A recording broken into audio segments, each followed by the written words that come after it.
ஜெபக்கூடையை நம்ம ஆரம்பிக்கலாம். கிறிஸ்தேசுக்குள் மிகவும் பிரியமான சகோதர சகோதரிகளே, நம் யாவருக்கும் நம்முடைய சர்வ வல்லமையுள்ள யெகோவா தேவனுடைய நாமத்தினாலும் நம்முடைய ஆண்டவரும் கர்த்தருமாகிய இயேசு கிறிஸ்துவனுடைய நாமத்தினாலும் கிருபையும் சமாதானமும் நம் யாவருக்கும் பெருக கடவுது என்ற வாழ்த்துக்களை தெரிவித்துக் கொண்டு இந்த ஒரு ஜெபக்கூடைக்கு ஆரம்பமாக நம் மத்தியில் இருக்கக்கூடிய சகோதரர் பாபுபதர் அவர்கள் ஜெபத்தை ஏறெடுப்பார்கள்.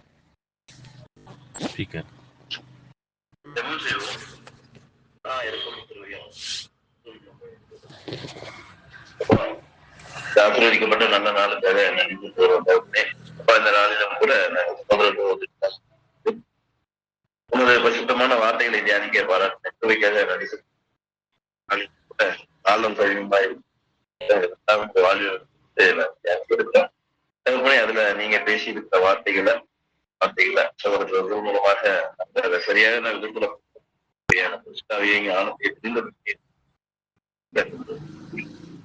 பொழுதின் ஆரம்பம் முடிவு வரைக்கும் கொள்கைக்கு வர தள்ளப்பட்டவர்கள்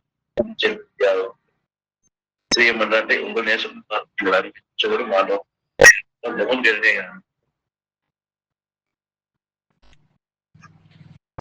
ஆமென்.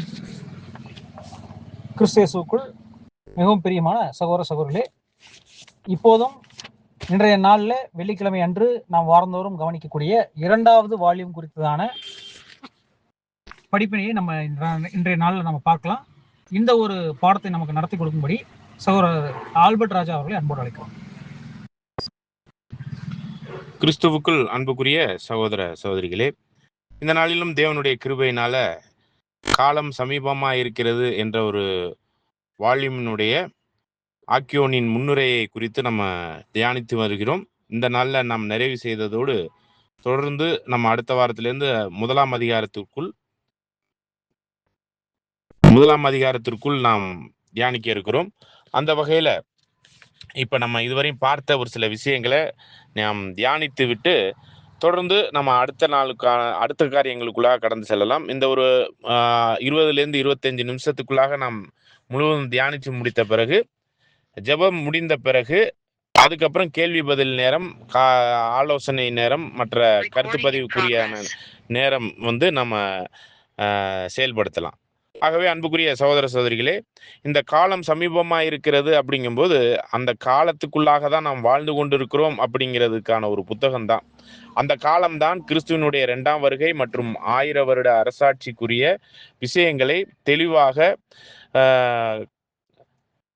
தீர்க்க தரிசன நிறைவேறுதலின் அடிப்படையிலும் காலக்கணக்கின் அடிப்படையிலும் தெளிவாக நாம் புரிந்து கொண்டு இருக்கிறதற்கு இந்த ஒரு புத்தகம் ரொம்ப அற்புதமாக நம்மளை தெய்வீக திட்டத்திற்குள்ளான எல்லா ஆழங்களையும் புரிந்து கொள்வதற்கு உதவியாக இருக்குது.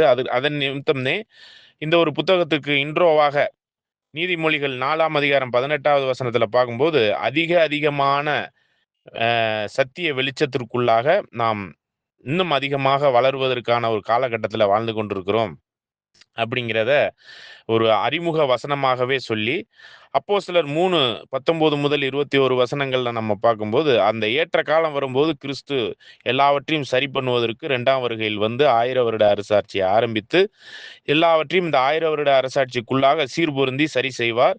அப்படிப்பட்ட அந்த நாள் 1 தெசலோனிக்கர் 5ஆம் அதிகாரம் 4வது வசனத்தின்படி அது உங்களை திருடனை போல கடந்து செல்லாத அளவுக்கு அந்த நாளுக்குரிய ஒரு ஜீவிகளாக வெளிச்சத்தின் பிள்ளைகளாக இருக்கிறோம். அப்படிங்கும்போது இந்த புத்தகமானது முழுவதுமே நம்முடைய கர்த்தராகிய யாசுவா மெசியா 1,44,000 பேர், மற்ற ஏனைய உலக ரட்சிப்புக்குரிய ஜனங்கள் மற்றும் அது மட்டும் இல்லாமல் திரள் கூட்டம், இவர்கள் அனைவருக்குமாக சமர்ப்பிக்கப்பட்ட ஒரு புத்தகமாக பார்க்கிறோம். இப்படிப்பட்ட ஒரு மகத்துவமுள்ள ரகசியத்தை தேவன் ஆதி முதலே மறைத்து வைத்திருந்ததை இப்பொழுது நம்மளுக்கு வெளிப்படுத்தி இருக்கிறார். அது ஆதி அப்போஸ்தலர் காலத்திலிருந்து வெளிப்படுத்தினது மட்டுமல்லாமல் ஆதி தீர்க்கதரிசிகள் அதாவது ஆபேல் முதல் யோவான் ஸ்நானகன் வரையும் உள்ளவர்களுக்கு கூட இதை வாக்குத்தத்தமாக கொடுத்திருந்தும் அதனுடைய வாக்குத்தத்தத்தின் காரியத்தை பெற்றுக்கொள்ள முடியாதவர்களாகவே வாழ்ந்தார்கள் என்பதை பார்க்கிறோம். இதை குறித்து தேவதூதர்களும் உற்று நோக்க ஆசையா இருக்கிற காரியங்களையும் நம்ம ஏற்கனவே பார்த்தோம். அந்த வகையில தான் இந்த காலம் சமீபமா இருக்கிறது என்பதற்கான ஆக்கியோனின் முன்னுரையில இந்த ஒரு விஷயம். அதாவது 1889 எழுதப்பட்டது. இது 1.5 கோடி மக்களுக்கு மேலாக ஜனங்களுக்கு எல்லாருக்கும் கொடுக்கப்பட்டு, அது விசேஷ விதமாய் அந்த காலத்துக்கேற்ற சத்தியத்துக்குள்ளாக பைபிள், அதாவது வேதத்தின் திவ்ய வெளிப்பாடாக தீர்க்க தரிசனங்களையும் காலக்கணக்கையும் எக்ஸாக்டாக நம்மளுக்கு எடுத்துரைக்கக்கூடிய ஒரு விஷயமாக, அதை இன்னும் விசேஷ விதமாய் வரலாற்றில் உலக வரலாற்றுகளோடு மிங்கிள் பண்ணி இந்த ஒரு விஷயத்தெல்லாம் தேவன் நம்மளுக்கு வெளிப்படுத்தி இருக்கிறார் அப்படிங்கிறதையும் பார்க்குறோம். இதனுடைய விஷயமாக பார்க்கும்பொழுது தான் இந்த வால்யூமினுடைய முக்கியத்துவம் எப்படிப்பட்டதா இருக்குன்னா, முற்றிலுமே தேவன் அவருடைய சித்தத்தை நிறைவேற்றுவதற்கு முதலாம் வருகையில் கிறிஸ்துவை அனுப்பினது மாமிசத்தில் அனுப்பினார். 2ஆம் வருகையில் அவர் வரும்பொழுதே ராஜ்யத்தை பெற்றுக்கொண்டு சகல மகிமையோடு ஆவிக்குரிய சரீரத்தில் மட்டுமே வருவாரே ஒழிய மாமிச சரீரத்தில் வரமாட்டார் அப்படிங்கிற ஒரு விஷயத்தையும் புலப்படுத்துவதற்கான ஒரு முன்னுரையான விஷயங்கள்ல பார்க்கும்போது தான் இது முழுவதும் திவ்ய வெளிப்பாட்டின் விளக்கங்களுக்குரிய ஒரு கோணார் உரையாக இருப்பதை நாம் உணர முடிகிறது. இன்னும் சொல்லப்போனா இது இந்த புத்தகத்தில் எழுதப்பட்டதெல்லாம் முற்றிலும் 100% சரி என்ற ஒரு விஷயத்தை அவர்கள் அறிக்கையிடு சரி என்று சொல்வதில் அவர்கள் கொஞ்சம் தயக்கமாகவே அதை இன்ஃபாலிபிள் அப்படிங்கிற ஒரு வார்த்தையை பயன்படுத்துறாங்க. ஏன்னா இது தேவன் அவர்களுக்கு அந்த சத்தியத்தை எழுதின அந்த சகோதர சகோதரிகளுக்கு தேவன் நேரடியாக எதுவும் சொல்லலை. வசனத்தின் அடிப்படையில் உள்ள புரிந்து கொள்ளுதலுக்குள்ளாக இவைகளெல்லாம் அவர்கள் ஆதாரமாக வைத்தார்கள் அப்படிங்கிறதையும் நம்ம பார்க்குறோம். இதையல்லாமல் இதை படித்தவர்கள், அதை உற்று நோக்கி உணர்ந்தவர்கள் இன்னும் ஆவிக்குரிய ரீதியில் அநேக வளர்ச்சிக்குள் வந்ததை இந்த முன்னுரையான ஆக்கியோனினுடைய விஷயத்தில் பார்க்குறோம். இது பைபிளில் இன்னும் அட்வான்ஸான இன்ட்ரெஸ்டிங்காக நம்மளுக்குரிய ஆவிக்குரிய வளர்ச்சிக்குள்ளே கொண்டு போவதற்கான ஒரு புத்தகமாக தேவனுடைய வார்த்தையின் புரிந்து கொள்ளுதலின் அடிப்படையில் தான் இந்த புத்தகம் எழுதப்பட்டிருக்குது அப்படிங்கிறதையும் நம்ம புரிந்து கொள்கிறோம். விசேஷ விதமாக பைபிளினுடைய காலக்கணக்கு 6000 வருஷம் எப்போ ஆரம்பித்து எப்போ முடியுது, 7வது 1000 வருஷம் ஆரம்பித்து எப்படி செயல்பட்டு கொண்டிருக்குது. இன்னும் சொல்லப்போனால் இதுக்கான 1889 எழுதப்பட்ட இந்த புத்தகத்தினுடைய விஷயத்தில் தொடர்ந்து பார்க்கும் பொழுது 43 வருஷங்களாக நடைபெற்ற அநேக விஞ்ஞான வளர்ச்சி, மற்ற உலகளாவிய அளவில் உள்ள ஆதாமுக்கு கொடுக்கப்பட்ட அந்த சாபமான சூழ்நிலைக்குரிய நெற்றி வேர்வை நிறத்தில் சிந்த எல்லாம் சபிக்கப்பட்ட நிலைமையில் இருக்கக்கூடிய ஒரு விஷயங்கள் எல்லாம் இந்த 43 வருஷங்களாக இந்த கிறிஸ்துவினுடைய 2ஆம் வருகை 1000 வருட அரசாட்சியினுடைய ஆரம்பம் 1874 43 வருஷங்களினுடைய ஒரு கால்குலேஷனுக்குள்ளாக இதை பார்க்கும்பொழுது அநேக வளர்ச்சிக்குள்ளாக சென்றதை ஒரு சாட்சியாக சொல்றாங்க. இது எந்த அளவுக்கு வளர்ச்சிக்குள்ள போயிருக்குன்னா, இதுவரையும் நடந்திருந்த 6000 வருஷ வளர்ச்சியானது 1000 மடங்கு எல்லா வகையான ஆசீர்வாதங்களுக்குள்ளும் அறிவியல் முன்னேற்றத்திற்குள்ளும் நீதியின் சூரியனாகிய கிறிஸ்து இந்த ஒரு காரியத்தை முற்றிலும் இருளிலிருந்து வெளிச்சத்திற்குரிய அநேக தவறான விஷயத்திலிருந்து முழு விடுதலைக்குரிய இந்த உலகளாவிய காரியங்களிலிருந்து பொய்யை புரிந்து கொண்டு உண்மைக்குரிய ஜீவியத்தில் வாழ்வதற்கான ஒரு விஷயங்களை ஏறக்குறைய இந்த 40 வருஷங்களாக நம்ம அதுலேருந்து புரிந்து கொண்டோம் அப்படிங்கிறதையும் சொல்கிறாங்க.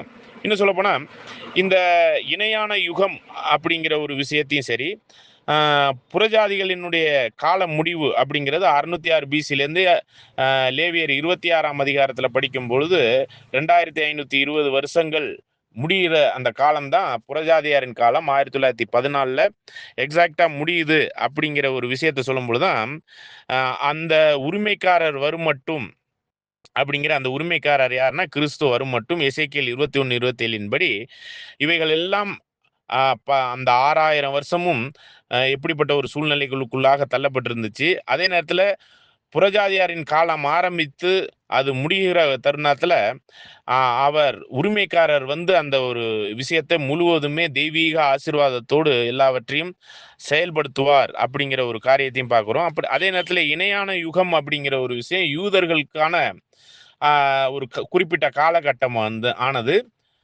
புறஜாதிகளினுடைய இன்னும் சொல்லப்போனா இந்த வால்யூம் முழுவதிலும் படித்து வரும்பொழுது ஒரு சில விஷயங்கள் அறுவடையின் காரியம் 1914 முடியும் அப்படிங்கிறதோட சபையும் முடிந்துரும் அப்படிங்கிற ஒரு கூற்றுகளை எழுதினதை இந்த இடத்துல தவறாக புரிந்து கொண்டோம் அப்படிங்கிறத சொல்ல வர்றாங்க.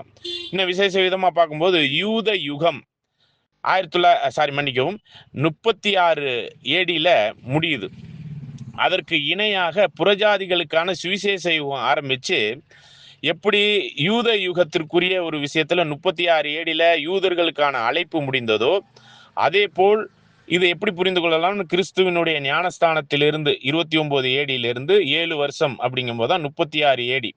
இந்த 7 வருட காலத்தின் நடுவில் தான் கிறிஸ்து சிலுவையில் கிறிஸ்துவானவர் வெட்டப்படுவார், சாவார் அப்படிங்கிறது கிறிஸ்துவனுடைய 33வது வயசுல அது நடந்துச்சு. அது எக்ஸாக்டா 33 ஏடியில அவர் மரித்ததற்கெல்லாம் இணையான ஒரு காரியத்தை பார்க்கும்போது தான் யூத யுகம் 36 ஏடியில அவர்களுக்கான அழைப்பு முடிந்தது அப்படிங்கிறத பார்க்கும்போது தான் 2ஆம் வருகையில எப்படி கிறிஸ்து 1ஆம் வருகையில ஞானஸ்தான அபிஷேகம் பரிசுத்தாவினால் பெற்று அவர் ராஜாவாக மனுஷகுமாரனுக்குரிய ஜீவியத்துல 7 வருடங்களுக்குரிய ஒரு காரியத்துல 3 வருஷம் ஊழியம் செய்து அடுத்த 3 வருஷம் யூத யுகம் அவர்கள் இன்னும் சொல்ல போனா அந்த இரத்த பலி எங்களோடு இருக்கட்டும், எங்க மேல இருக்கட்டும்னு சொல்லும் போதுதான் 36 ஏடியோட யூதர்களுக்கான அழைப்பு முடிந்தது, பரலோகத்திற்குரிய அழைப்பு முடிந்தது. இருப்பினும் அதனுடைய தொடர்ச்சியாக இன்னும் சொல்ல போனா 29 70 ஏடி வரையும் ஏறக்குறைய 40 வருடங்களினுடைய நிறைவுல முழு ஆலயமும் இடிக்கப்பட்டு முழு இஸ்ரேலரும் உலகளாவிய அளவில் எங்கும் சிதறி போனாங்க. அத்தோடு முழு அவர்களுடைய கதவு, அதாவது அவர்களுக்கான முழு சாபமான நாட்கள் பெரிய யுத்தத்தோடு அது நிறைவேறியதை நம்ம பார்க்கிறோம். அது முழு இஸ்ரேலும் சிதறி போய் சாபத்துக்குரிய ஒரு விஷயத்துல லாசரு ஐஸ்வர்யானுடைய அந்த ஓமையினுடைய அடிப்படையில கூட நம்ம பார்க்கும்போது அவர்கள் நரக வேதனைக்குரிய அக்கினி கடலுக்குள் இந்த ஐஸ்வர்யவானும் அவருடைய சகோதரர்கள் 5 பேருக்கான காரியத்துல தள்ளப்பட்டு மிக வேதனையான காலத்துக்குள்ளாக தள்ளப்படுகிற இந்த காலகட்டத்தில் தான் இணையான யுகம் என்கிற புறஜாதிகளினுடைய சுவிசேஷ யுகம் ஆரம்பிக்குது 36 ஏடியிலிருந்து. ஆக இதுல இருந்து ஒரு கால்குலேஷன் போடும் பொழுதுதான் கரெக்டா இணையான யுகத்துல ஆண்டவர் 1874 2ஆம் வருகையில் 1000 வருட அரசாட்சியை ஆரம்பித்து ஆவிக்குரிய சரீரத்தில் மகிமை கனம் சர்வ வல்லமையோடு பிதாவினுடைய வலது வாரசத்தில் அமர்ந்தவராய் அபிஷேகம் செய்யப்பட்ட ஆவிக்குரிய சர்வ வல்லமையுள்ள ராஜ்யத்தை ஆரம்பித்தவராய் அவர் 2ஆம் வருகையில வந்து 1000 வருட அரசாட்சி ஆரம்பிக்கக்கூடிய காலகட்டம் தான் 1874 புறஜாதிகளின் சுவிசேஷ யுகத்தினுடைய காரியத்துல பார்க்கிறோம். அதை தொடர்ந்து 3 வருஷம் கழிச்சு எப்படி கிறிஸ்து 29 ஏடியிலேருந்து 3 வருஷம் கழிச்சு 33 ஏடியில அவர் மரித்து உயிர்த்தாரோ, அதே போல் கிறிஸ்து 2ஆம் வருகையில் ஆவிக்குரிய சரீரத்தில் 1874 வந்து அதிலிருந்து 3 வருஷங்கும் போது 1878 6 கால சபையிலும் இருந்த பரிசுத்தவான்கள் இறந்த பரிசுத்தவான்கள்லாம் உயிர்த்து கிறிஸ்துவோடு கூட மகிமை அடைகிற விஷயத்துல அதற்கு பின்பாக உயிரோடு இருக்கிற நாமெல்லாம் இந்த சத்தியத்தை கேட்டு அதற்குரிய ஓட்டத்தை ஓடி அதற்குரிய சத்திய வாழ்க்கைக்குரிய அர்ப்பணிப்பின் ஜீவியத்திலே முற்றிலும் அர்ப்பணிக்கப்பட்டவர்களாய் முற்றிலும் ஜெயம் கொண்டவர்களாய் ஜீவிக்கக்கூடிய ஒவ்வொரு சபை வாய்ப்புல இருக்கிற 1878க்கு அப்புறம் இருக்கக்கூடிய ஒவ்வொரு சகோதர சகோதரிகளும் இவ்வாறாக அவருடைய மகத்துவம்ல அந்த சபை வாய்ப்புக்குரிய பங்கை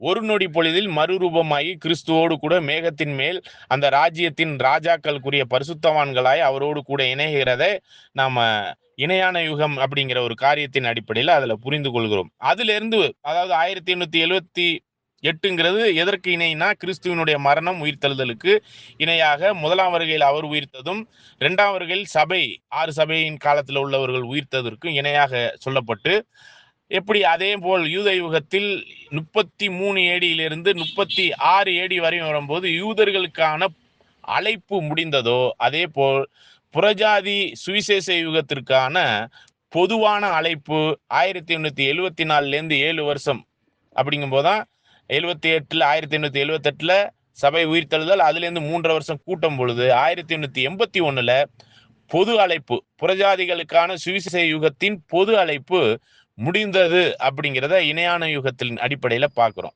இந்த ஒரு விஷயத்தினுடைய அடிப்படையில தான் எப்படி நம்ம யூத யுகத்துல 29 ஏடியிலிருந்து 70 ஏடியில முற்றிலும் ஆலயம் இடிக்கப்பட்டு அவர்களுக்கான முற்றிலும் அந்த சாபத்திற்குரிய காரியத்துக்குள்ளாக யூதர்கள் அனுப்பப்பட்டார்களோ, அதே மாதிரியான சூழ்நிலைக்குள்ளாக, அதே மாதிரியான விஷயத்துக்குள்ளாக 1874 ஆண்டவர் 2ஆம் வருகையில் வந்து அபிஷேகத்திற்குரிய அந்த ராஜ்யத்தை 2ஆம் வருகையில் வந்து ஆரம்பித்ததுலேருந்து 40வது வருஷம்ங்கும் போது 1914 இணையான யுகத்தின் அடிப்படையில் புறஜாதிகளுக்கான ராஜாக்களை வெட்டுவதற்குரிய முதலாம் உலக போர் அங்கே ஆரம்பிக்கிறத பார்க்கிறோம். முழுவதும் புறஜாதிகளுக்குரிய சுவிசேஷ யுகத்தினுடைய அறுவடையும் அங்கே ஒரு நிறைவு பகுதிக்குள் வருது. அப்படிங்கும் போதுதான் அந்த அறுவடை 1914 புறஜாதிகளினுடைய அறுவடை நிறைவுபடும் பொழுது அதற்கப்புறம் எப்படி நாம் ரட்சிக்கப்படுகிறோம் அப்படிங்கிற ஒரு கேள்விக்கான பதிலெல்லாம் நம்ம பிற்காலத்துல நம்ம பார்க்கலாம். இப்பொழுது நம்ம புரிந்து கொண்ட வரையும் இந்த ஒரு விஷயத்துல 1914 இருந்து நம்ம கடந்த வாரத்துல பேராகிராஃபை படித்தோம். அந்த ஒரு வகையில அந்த பேராகிராஃபை நம்ம இப்போ படித்தோம்னா மகா ஓத்திர காலம் கூட 1914 ஆரம்பித்து விட்டதற்குரிய ஒரு கருத்தாய்வுக்குரிய விஷயத்தை நம்ம அந்த பேராகிராஃப்ல படித்தோம். அதை கூட நம்ம படிக்கலாம். திரைக்கு பின்னால் இருப்பவற்றை நம்மால் காண முடியவில்லை. மகிமை அடைந்த நமது கர்த்தரும் ஏற்கனவே மகிமை அடைந்த அவருடைய சபையின் அங்கங்களும் ஆகிய இவர்களின் வழிநடத்துதலின் கீழ் முன்னேற்றம் அடைந்து கொண்டிருக்கிற காரியங்களை நம்மால் அறிந்து கொள்ள முடியவில்லை. கடந்த காலங்களில் செய்யாதிருந்ததைப் போல இல்லாதபடிக்கு நம் தேவன் ஏதோ ஒரு வகையில் இவ்வுலக காரியங்களில் ஈடுபட்டு கொண்டிருக்கிறார் என்பது எங்களது எண்ணமாயிருக்கிறது. ஏற்கனவே ஆரம்பித்திருக்கும் மகா உபத்திரவ காலம் பாருங்க. இந்த இடத்துல இந்த பாயிண்ட்ல தான் இன்னைக்கு பைபிள் ஸ்டூடெண்ட்டுக்கே தெரியாத ஒரு விஷயம் இந்த 2வது வால்யூம்ல எழுதி இருக்கிறது புரியல அப்படின்னு தான் நம்ம சொல்ல வேணும். அதாவது 1914 புறஜாதிகளின் காலம் முடியும் பொழுது சுவிசேஷ யுகம் புறஜாதிகளினுடைய சுவிசேஷ யுகத்தினுடைய இணையான யுகம் முடியும் பொழுது மகா ஓத்திர காலம் 1914 ஆரம்பித்து விட்டது அப்படிங்கிறத முன்னுரையிலே இங்க தெளிவா சொல்றார். இதெல்லாம் வந்து நம்ம இந்த வால்யூமுக்குள்ள செகண்ட் மற்றும் தேர்ட் வால்யூமுக்குள்ள எல்லாம் தெளிவா பார்க்கலாம். அதுல பின்னாடி பாடங்களுக்குள்ளாக நம்ம உள்வாங்கலாம். அப்ப இந்த ஒரு விஷயம் ரொம்ப முக்கியமானது. இப்ப 1914 இருந்து மகா ஓத்திர காலத்தில் இருக்கிறோம்னா நாமெல்லாம் எப்படி சபையாகிறோம் என்ற ஒரு கேள்விக்கான பதிலை கூட நாம் தேட வேண்டியவர்களா இருக்கிறோம். அந்த வகையில இந்த ஒரு விஷயத்தை அப்படியே தொடர்ந்து படிக்கலாம் பிரதர்.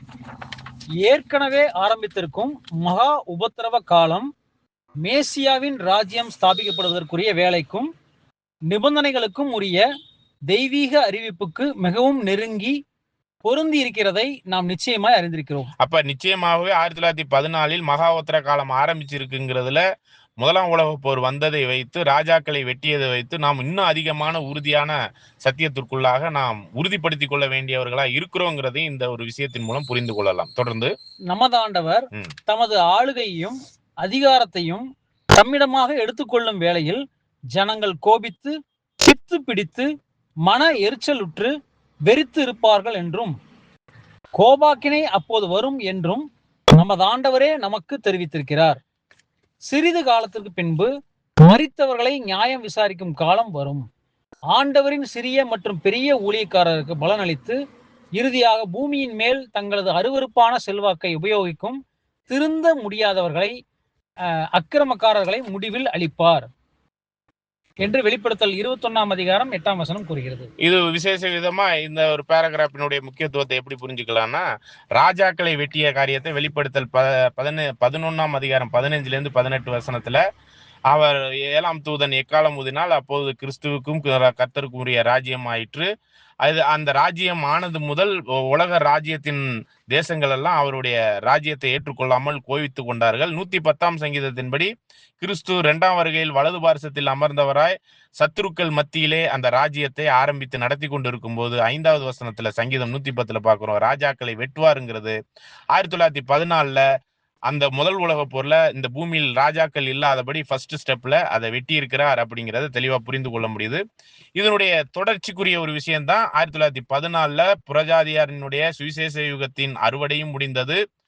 அதை தொடர்ந்து நம்ம இன்னொரு விஷயத்துல இணையான யுகத்தினுடைய அறுவடை காரியங்களை இதுல பொரிந்து பார்க்கிறோம். அதை தொடர்ந்து இன்னொரு விஷயம் என்னன்னா, புறஜாதியனுடைய காலம் கூட 606 பிசிலேருந்து 2520 வருடங்களினுடைய நிறைவு 1914 முடிவுக்கு வருது. அந்த வகையில எல்லா வகையிலுமே உலகத்தின் ராஜ்யங்களுக்கு கொடுக்கப்பட்ட அந்த லீஸ் டைம் முடிந்து அதற்குரிய ஒரு விஷயம் உண்மையான அந்த உத்தமத்திற்குரிய நீதியின் சூரியன் வந்த பிறகு அவர் டேக் ஓவர் பண்ணி அதெல்லாம் எஸ்டாப்ளிஷ் பண்ணி கொண்டிருக்கிறார். என்ன சொல்ல போது தானியேல் 2ஆம் அதிகாரத்துல படிக்கும்போது இந்த பூமியின் ராஜாக்களின் காலத்தில், அப்பனா 1874 ராஜாக்கள்லாம் இருக்கிறாங்க, 1914 வரையும் இருக்கிறாங்க. இந்த ராஜாக்களின் காலத்தில் என்றும் அழியாத ராஜ்யத்தை ஸ்தாபிப்பாருங்கிறப்ப இந்த ராஜாக்கள்லாம் இந்த பூமியில இருக்கும் போதே அவர்கள் கோவித்து கொண்டிருக்கும் போதே அந்த ராஜாக்களை வெட்டிய காரியத்துல அவர் இந்த ராஜ்யத்தை ஸ்டார்ட் பண்ண பிறகுதான் இந்த ராஜாக்கள் எல்லாம் வெட்டுவார் அப்படிங்கிற ஒரு கருத்தும் தெளிவாக நம்ம புரிந்து கொள்ள வேண்டியதா இருக்கு. அந்த வகையில நம்ம அடுத்த 3 பேராகிராஃபையும் நம்ம படிக்கலாம். கிபி 1914 வருடத்திற்கான வேத மாணவர்களின் எதிர்பார்ப்பை அனைத்துலக மக்களும் அறிந்திருந்தனர். தற்போதைய காலத்தின் யுத்தம் போன்று பிரம்மாண்டமான யுத்தம் வெடித்து விரோதத்தின் காற்று அலையாக ஆவேசத்துடன் வீசி நாசத்தை ஏற்படுத்திய போது ஆயிரக்கணக்கான மக்கள் புறஜாதியாரின் காலம் முடிவு ஊறுவதை குறித்து தாங்கள் கேட்டிருந்ததையும் படித்திருந்ததையும் நினைவு கூர்ந்தனர். பாருங்க, இந்த ஒரு வால்யூம் ஆக்சுவலா 1889 எழுதப்பட்டு எல்லார் மத்தியிலும் 1.5 கோடி ஜனங்கள் உலகளாவிய அளவுல படிக்க ஆரம்பிச்சதுனால இந்த ஒரு விஷயம் 1914 புறஜாதியான் காலமும் புறஜாதியான் சுவிசேஷ யுகத்தின் அறுவடையின் காலமும் நிறைவுறுகிறது. அதோடு அங்கே ஒரு மகா உத்தர காலம் ஸ்டார்ட் ஆகும்போது 1ஆம் உலக போர் ஸ்டார்ட் ஆகி அந்த ஜனங்கள்லாம் இது சொல்லப்பட்டது நிறைவேறிவிட்டது என்பதை அறிக்கை பண்ணக்கூடிய ஒரு அளவுக்கு மகா உத்தர காலம் ஆரம்பிச்சிருச்சு அப்படிங்கிறது 1914 1ஆம் உலக போரை வைத்து உலகமே சாட்சி கொடுத்தாங்க அப்படிங்கிறத சொல்றாங்க. அப்ப பைபிள் ஸ்டூடெண்ட் காரியங்கள்ல உள்ள ஒரு விஷயத்தை காட்டிலும் உலகளாவிய அளவுல இந்த அறிக்கையானது எல்லாராலும் ஏற்றுக்கொள்ளப்பட்டதுங்கிறது ஆச்சரியமா இருக்கு. இன்னைக்கு வேதமானவர்களுக்கு 1914 இருந்து மகா உத்தர காலம் ஸ்டார்ட் ஆயிடுச்சுன்னு சொன்னாலே அதிர்ச்சி ஆகுறாங்க. ஏனென்றால் அப்படியான தவறான ஒரு போதனைக்குள்ளாக இருக்கிறோம். ஏன்னா மகா உத்தர காலம் ஸ்டார்ட் ஆயிடுச்சுன்னா வெளிப்படுத்தல் 7ஆம் அதிகாரம் 1 முதல் 4 வசனத்துல அந்த 4 காற்றுகளை பிடித்து வைக்கும்படி சொல்லி இருக்கும் பொழுது அப்ப 1914 இருந்து 19 வரை 5 வருடங்கள் நடந்த அந்த சுழல் காற்று சுத்திட்டு அடிச்சது அப்படிங்கிறது இந்த வால்யூம் இந்த பேராகிராஃப்கள் கூட படிக்க இருக்கிறோம். அப்படி சுத்திக்கிட்டு அடிக்கிற அந்த காற்றை 1919 பிடித்து வைத்த போது திரும்பவும் யாருக்காக இது வைக்கப்பட்டிருக்குன்னு பாத்தீங்கன்னா இந்த 1,44,000 பேரை முத்திரிக்கப்பட்டு தீரும் வரையும் இந்த காற்றை பிடிச்சு வைக்கணுங்கிறப்ப 2ஆம் உலக போர் கூட நம்ம அதை சாட்சியாக வச்சு நம்ம அதுல புரிந்து கொள்ளலாம். தொடர்ந்து வாசிக்கலாம் பிரதர். இன்னும் ஆயிரமானோர் நாம் வாழும் இந்த காலத்தை முழுவதும் சரியான முறைப்படி மதித்து உணர்ந்துள்ளனர். பாருங்க, உலகத்தாரே மதித்து உணர்ந்திருக்கிறாங்களா? இன்னைக்கு இதை சொல்லி இதை எழுதி ஏறக்குறைய 180 வருஷம் ஆயிடுச்சு. வேதமானவர்கள் கிட்ட 1914 இருந்து மகா உத்தர காலத்துல தாங்க நம்ம இருக்கிறோம் அப்படின்னு சொன்னா அதை ஏற்றுக்கொள்கிற விதத்திலோ அல்லது அதற்கு எதிர்மறையான போதகத்திலோ போதிக்கப்பட்டு தவறாக இருக்கிறோம் என்பதுதான் உண்மை. தொடர்ந்து இந்த செல்வாக்கு மிகவும் ஊக்கம் தருவதாகவும் பயனுள்ளதாகவும் இருக்கிறது. நாம் கர்த்தருடைய நாளில் இருக்கிறோம் என்பதும், அதாவது 1000 வருட அரசாட்சியில் நாம் இருக்கிறோம் 1874 இருந்து, மற்றும் வெகு விரைவாக அவருடைய எல்லா பரிசுத்தவான்களும் உயிர்த்தெழுதலின் மறுரூபத்தால் அவரோடே கூட சேர்க்கப்படுவார்கள் என்றும் அறிந்து உணர்தல் வேத மாணவர்களை ஊக்கமளித்து துணிவூட்டி அவர்களை உலகத்தின் காரியங்களிலிருந்தும் பயம் மற்றும் உலக ஆர்வ மேல் நோக்கு ஆசைகளிலிருந்தும் பிரித்தெடுத்து ஆண்டவரை நேசிக்கிற மக்களுக்காக அவர் வைத்திருக்கும் ஜீவ கிரீடத்தின் மேல் அவர்கள் கண்கள் பொருந்திருக்கும்படி செய்கிறது. இதுல ஆச்சரியமான ஒரு விஷயம், அந்த பொருந்திருக்கிற செய்கிற இந்த 1,44,000 பேருக்குரிய விஷயம் புறஜாதியரின் காலம் முடிந்தும் இணையான யுகத்தில் சுவிசேஷ யுகத்திற்குரிய புறஜாதியனுடைய அழைப்பு மற்றும் அவர்களுக்கான அறுவடை முடிந்த பிறகும் 1914 இருந்து இன்னைக்கு வரையும் அந்த கிரீடத்துக்காக நாம் ஓடிக்கொண்டிருக்கிறோம் அப்படிங்கிற ஒரு விஷயத்துக்கு சாட்சியாக இந்த ஒரு பேராகிராஃப் இருக்கிறத நம்ம புரிந்து கொள்ள முடியுது. தொடர்ந்து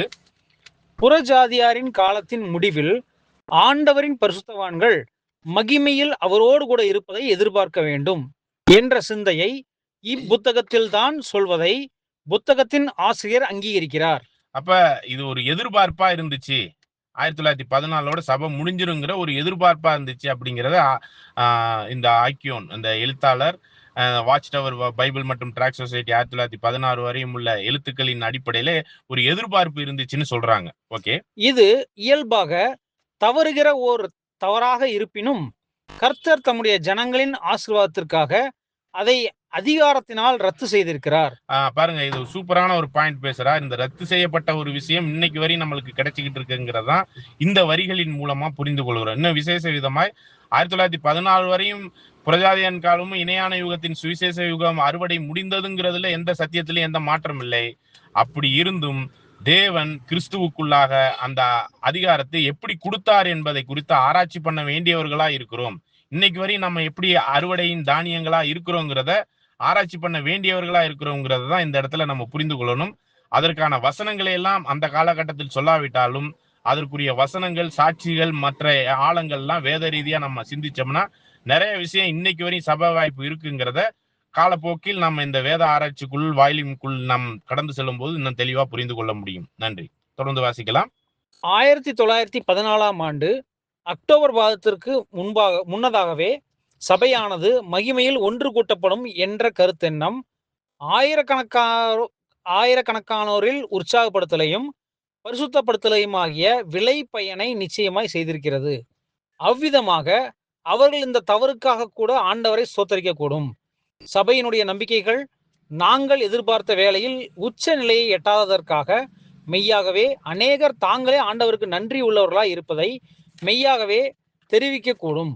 மேலும் ஆண்டவரின் ஜனம் என்கிற முறையில் தாங்கள் பரிசுத்தத்தை பூரணப்படுத்துகிற வாய்ப்புகளை உடையவர்களாய் இருப்பதற்காகவும் நமது ஆண்டவரோடு கூட அவருடைய ஜனத்துக்கு அவருடைய செய்திகளை மேலும் எடுத்துக் கொடுப்பதில் பங்கு கொள்கிறவர்களாக இருக்க மேலும் வாய்ப்புகள் உடையவர்களாய் இருப்பதற்காகவும் அநேகர் தேவனுக்கு ஸ்தோத்திரம் செலுத்தக்கூடும்.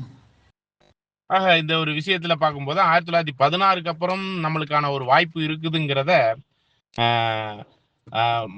1914க்கு அப்புறம் ஒரு சில ரீபிரின்ஸின் மூலமா இன்னும் அறுவடையின் வேலை இருக்கு. அறுவடை புறஜாதியாரினுடைய அறுவடையின் சுவிசேஷ காரியங்கள் முடிந்திருந்தும் அறுவடையின் வேலைகள் நடந்து கொண்டுதான் இருக்கிறது அப்படிங்கிறத ஒரு ரீபிரின்ஸ் மூலமா பிற்காலத்தில் அதை எழுதியிருக்கிறத நம்ம பார்க்க முடியுது. தொடர்ந்து வாசிக்கலாம்.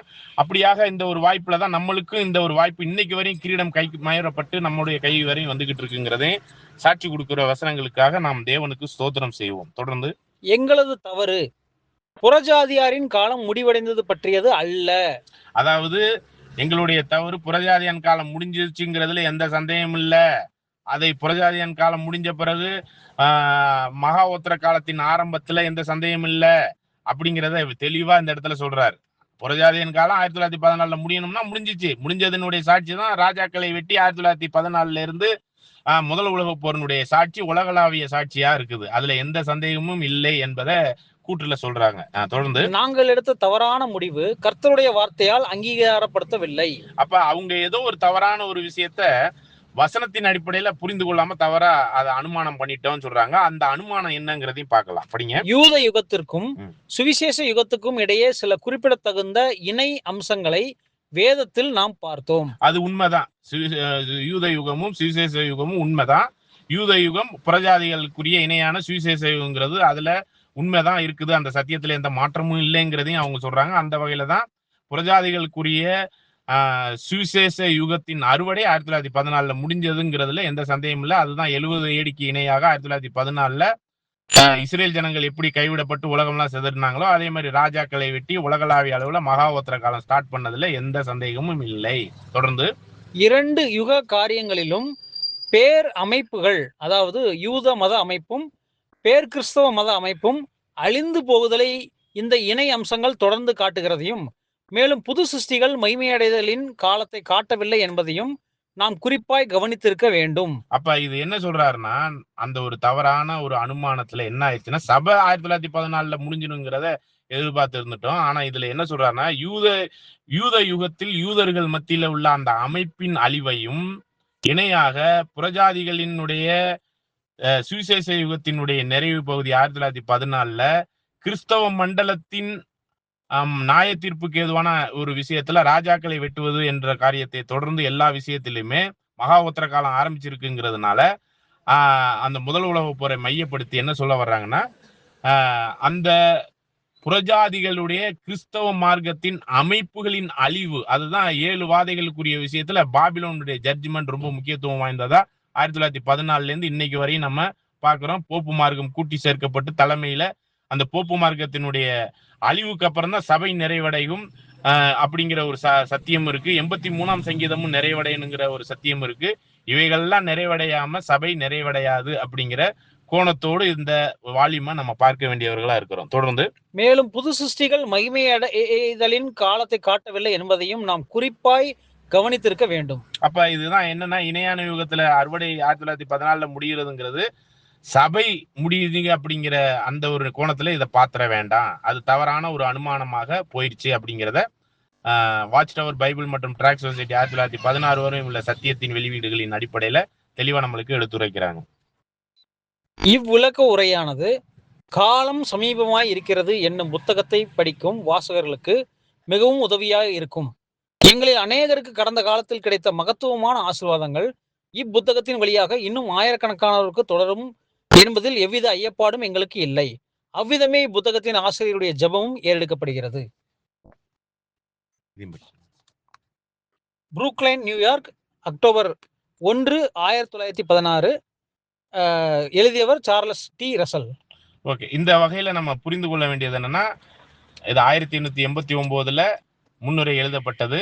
அதுக்கப்புறம் ஃபைனலா இதை மறு முன்னுரையாக வரையறுத்து சொல்லும் பொழுதுதான் இவ்வளவு விஷயங்களை நம்முடைய வாட்ச் டவர் பைபிள் மற்றும் ட்ராக் சொசைட்டியினுடைய வெளியீடுகளின் அடிப்படையில புரிந்து கொள்கிறோம்.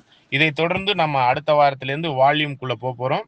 அந்த ஒவ்வொரு அதிகாரத்துக்குள்ளேயும் நம்ம போறோம். அந்த வகையில விசேஷ விதமான காலங்களும் நியமனங்களின் அடிப்படையில தெய்வீக அப்பாயின்மெண்ட் அப்படிங்கிற ஒரு விஷயத்த நம்ம பார்க்க இருக்கிறோம். தொடர்ந்து இந்த ஒரு காரியத்துல நம்ம புரிந்து கொண்ட ஒரு விஷயத்தை நிறைவு செய்து ஜெபத்தோடு நிறைவு செய்த பிறகு கேள்வி பதில் நேரத்தை நம்ம ஆரம்பிக்கலாம்.